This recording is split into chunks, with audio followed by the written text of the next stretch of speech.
I am writing because I am an older non-traditional student. I have a BA in psych, but my GPA is low. It's been nearly 13 years since I graduated. Do you have any suggestions on how I can become a better candidate before applying to med school? I was accepted into master's in public health.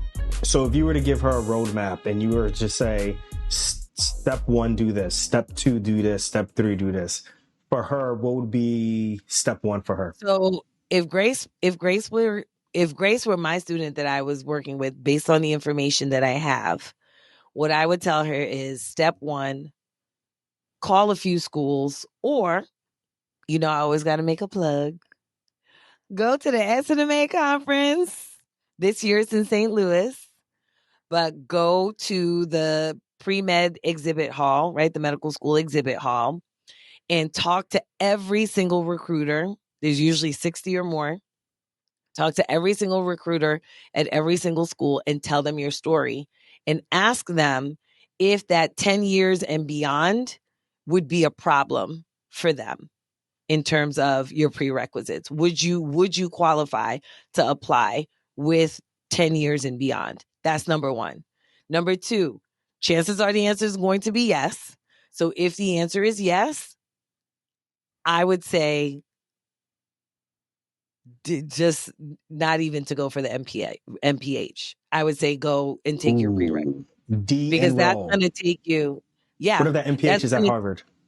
It don't even matter.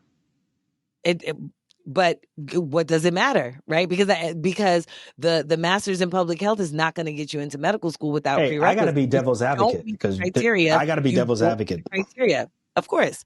If she doesn't meet the criteria, then she doesn't meet the criteria, regardless of the master's, because a master's degree in and of itself does not help you to get into medical school. That's not what helps you. So that's what I would tell her. That's step 2. Step 3, figure out from there, like as long as she does well. I would say, honestly, if she does well in her prerequisites, doing this post-bac work that she would be doing, then take the MCAT or start preparing for the MCAT. Because at that point, she wouldn't necessarily need to do an MPH, right? Now, she wouldn't need to do that. Question: does it help to create like a vision board, like almost like you said, you're in essence creating a post-baccalaureate program, right? Post-bac program, which is you've already graduated from school, but you're creating this program that's going to get you ready to get into med school, right? Mm-hmm. The question I have though is like, should she say like, all right, this semester I'm gonna try to get this done. The next semester I'm gonna try to get this done. The next semester after that I'm gonna try to save for like physics, and then the semesters after that I'm gonna try to save for English. Should she do something like that, or like how absolutely. does that? How do they create the timeline? Absolutely. So typically it's going to be at least 2 years. Okay. At least. Now we talking. Okay. And the reason that I say at least 2 years is because, right, some people could be like, well, it's, if we're talking only about the sciences, it's bio, chemistry, orgo, and physics. You could take that all in one semester. I do not recommend that. I do not recommend taking more than 2 sciences, especially if you've been out of the game for a long time, which 13 years is a long time. I don't recommend taking more than 2 sciences at a time. Is that like trying to run a 6:30 pace when you ain't never done like? Basically. Right? Because what happens is a lot of pre-meds fall into this trap. This is another trap that they fall into. Well, but medical schools like to see that you took a heavy load. No, they don't. They want to see that you got a good grade. That's what they want to see. In the prereqs. You could take the load. You could put everything on your back. You could be, what is it, Atlas? You could put the world on your shoulders. But if you can't get that damn globe up the hill, it don't matter how much weight you put on your back. Who? Sisyphus. That's the one who keeps pushing things up and it comes back down. Atlas is the one who just is standing there holding the globe. Whatever the hell do I look Greek? Well, I just figured the only reason I know that is because you taught that to me in high school. I didn't teach nothing to do. Anyway. You always trying to take a shot. Step 4. There's no step 4. Get into med school. Okay, so step one is ask the schools if they will accept. Mm-hmm. Figure out a way to ask that question. 10 years plus. Mm-hmm. Step 2 was what? Step 2 was then chances are, because they'll say yes, to then take your prerequisites. It's going to just open up more options for you in terms of medical schools that you're going to apply to. Step Step 3 three. is as long as you do well in your post baccalaureate work, you can start preparing and taking the MCAT. And then step 4, apply to med school, get in. You know, I don't The time and the necessarily let timeline. them You mentioned be something about the the time. timeline. Yes, the timeline. The timeline essentially is going to be at least 2 years, if not Mm-hmm. 3. Mm. Just depending on when you apply to medical school. So for someone like Grace, I might recommend that she apply after she is done with all of her prerequisites.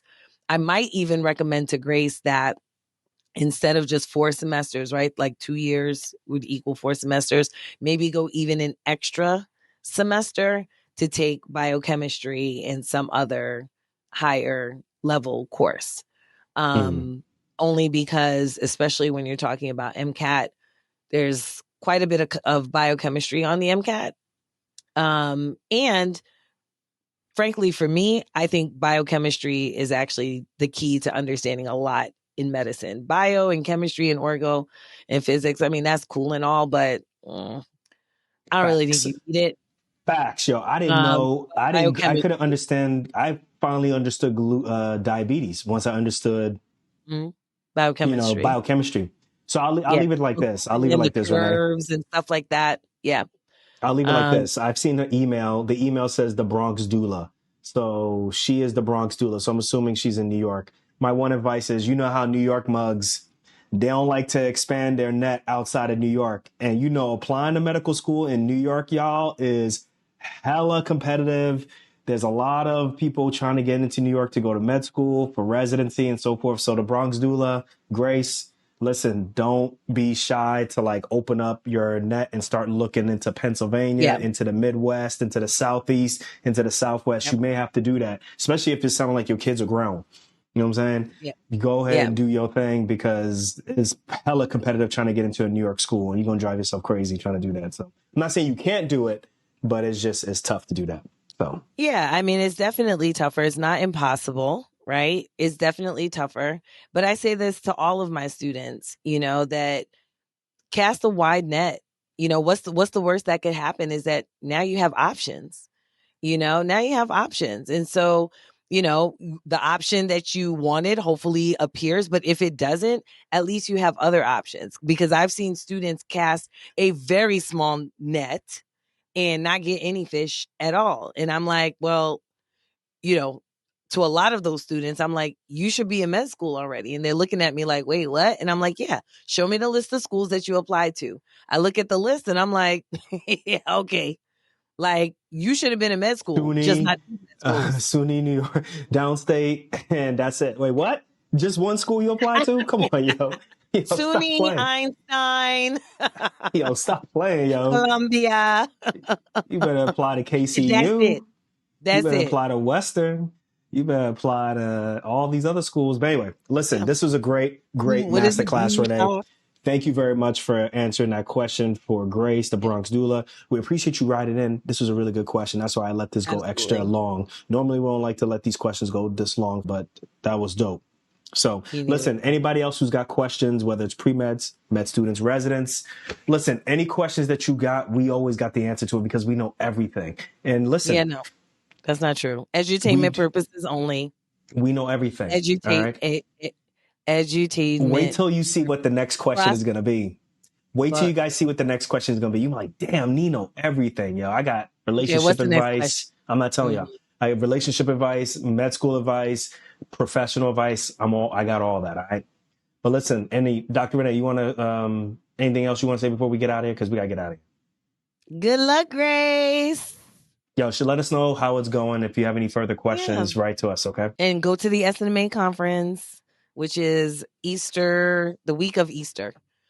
St. That Louis, week Duluth. before Easter. Yeah. So go to snma.org and see if you can't register.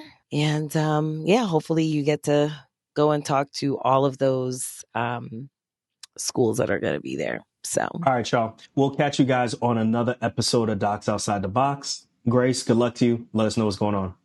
Peace.